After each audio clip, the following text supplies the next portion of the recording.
Well, in 1889, 100 years later, our delegates to the Washington State Constitutional Convention took quite the opposite approach to it. In fact, they were concerned that the people didn't have enough control over their government.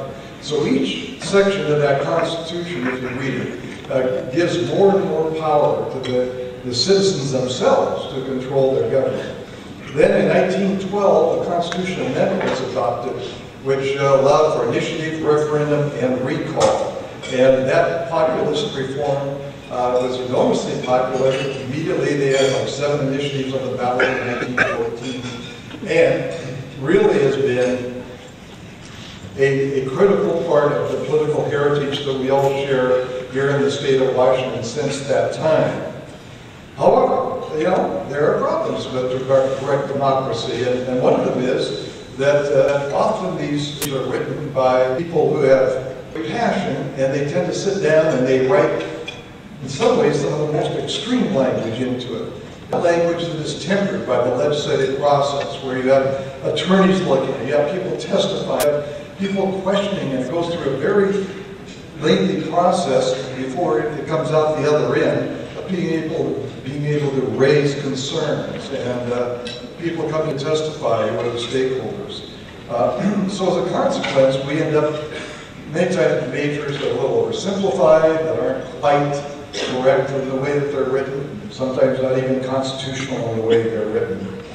The other problem is that in having direct democracy, the people who are doing the voting don't really have any ongoing responsibility for the operation of the government. So we've seen situations where they will on one hand vote to cut taxes, and the other hand increase services dramatically. And that puts state government in a heck of a bind, and I think we've seen that more in California than we've seen here in the state of Washington, that can be ruinous to the very responsible part of governance, which is making sure you are balancing, you know, your services and your and your taxes.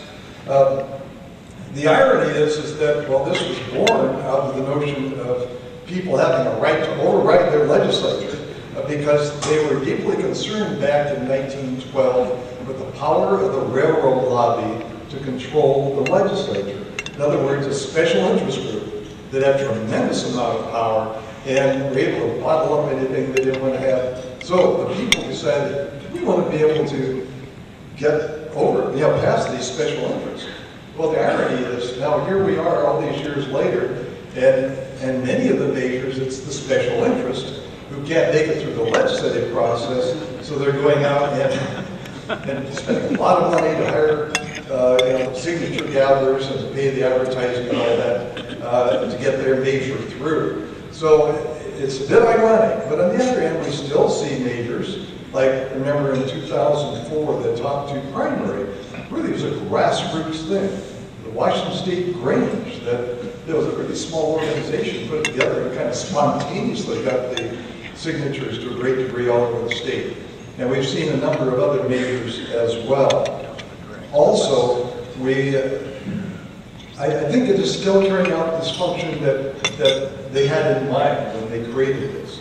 Because, let's face it, a lot of people were very dissatisfied with the Washington State Legislature and what they did. Some were upset because they cut too many really important programs. Some were upset because they increased taxes too much and did privatize some functions. So that's what these measures are. I ask you as opinion leaders here in the Seattle area to make sure people get educated. A lot is being asked of them. This is going to be a very important election, and people need to rise to the occasion, which I think they do in the state of Washington. Thank you.